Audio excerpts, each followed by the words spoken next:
خولت لە زمانی عەرەبیدا بەمانەی مانەوەی هەمیشەیی دێت، لە سیاسەتدا بەمانەی ترسناکی و دەرکردن تا ئاستی سێدارە دێت. با بزانین چۆن. دوای ئەوەی حیزبی بەعسی ئیشتراکی بەسەرکردایەتی ئەحمەد حەسەن بەکر لە 7 تەمموزی ساڵی 1968 کودەتا بەسەر دەسەڵاتەکەی عەبدوڕەحمان عارفدا دەکەن و دەسەڵات دەگرنە دەست. سەرەتایەکی تازە لە ململانی حیزبایەتی لە ئاستی عێراقدا و بە دیاریکراوی لەناو حیزبی بەعزدا دروست دەبێت. دوای دەست بەکاربوونی ئەحمەد حەسەن بەکر سەدام حوسێن دەبێتە جێگر، نەک جێگرێکی ڕۆتینی، بەڵکو دەبێت بە سێبەر، چونکە لە هەمان کاتدا بەرپرسی دەستگای هەواڵگیری حەنین بوو. ئەو کات سەدام لە ڕووی دەسەڵاتەوە دەوڵەتێکی سربەخۆ بوو لە ناو دەسەڵاتەکەی ئەحمەد حەسەن بەکردا. هەر لەو کاتەدا سەدام هەموو خزم و باوەڕپێکراوەکانی خۆی لە دەستگا هەواڵگریەکان دادەنا. سەدام ڕۆڵی ئەحمەد حەسەن بەکری کردبوو بە لاوەچی، تەنانەت لە هیچ بڕیارێکدا بۆی نەدەگەڕایەوە.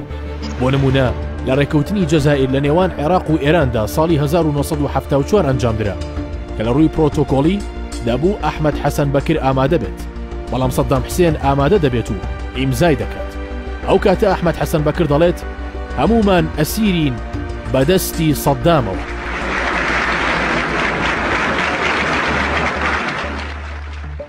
دوای ئەوەی بارزاندکریتی زڕبرای سەدام سەرۆکی دەستگای هەواڵگریە بە ئەحمەد حەسەن بەکر دەڵێت پاساوێک بدۆزەرەوە و دەست لە کار بکێشەرەوە بۆ سەدام. لە سەرەتادا ئەحمەد حەسەن بەکر لەژێر کاریگەری سۆزی ئەندامانی حیزب ئەو کارەی نەکرد، بەڵام دواتر بە ناچاری هەواڵی دەست لە کارکێشانەوەی لە ڕاگەیاندنەکانەوە خوێندرایەوە. دوای ئەحمەد حەسەن بەکر هێشتا کۆمەڵێک خەڵکی ناڕازی وەک لەمپەر بوون لە بەردەم سەدامدا بۆ گەیشتن بە هەڕەمی دەسەڵات، بۆیە سەدام لەبیری ئەوەدا بوو ئەو بربەستانە نەهێڵێت. القيم النبيلة اللي ثبتها في مسيرة حزبكم الأب القائد أحمد حسن البكر. لە کۆبوونەوەی باڵای حیزبی بەعزدا لە هۆڵی خولت لە 22 تەمموزی ساڵی 1970 لە بەغدادی پایتەخت، سەدام حوسێن دوای ئاماژەکردنی بەدەست لە کارکێشانەوەی ئەحمەد حەسەن بەکر وەک شۆکێکی گەورە لەم هۆڵەدا ئاماژە بە ئەنجامدانی خیانەت و موامەرە دەکات لەسەر حیزب و شۆڕش و عێراق.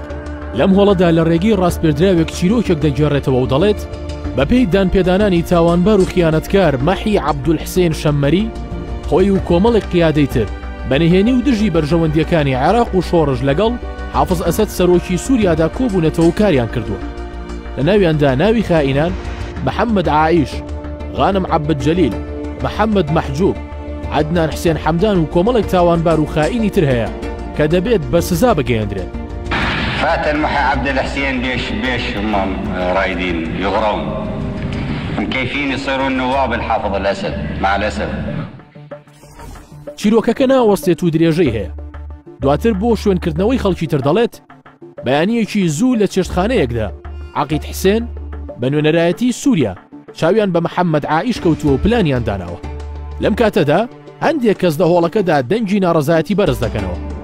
سەدام حوسێن بەدەم دووکەڵی جگەرەکەیەوە دەڵێت بیان بن بۆ زیندان. دواتر نزیکەی 17 کەسی تر لەم کۆبوونەوەیەدا ناویان وەک خائین یان هاوکاری خائینان دەخوێندرێتەوە و دەبرێنە دەرەوە. هەموو هاوکار و هاوڕێیانیان بەدەستە و شەبەکە تاوانبار دەکات و دەگیرێن کە دەکاتە نزیکەی 36 کەس. بەشێکی زۆری ئامادەبووان لە ترسدا دروشمی نیشتیمانی و نەتەوەیی بەسەر سەدام حوسێندا دەڵێنەوە.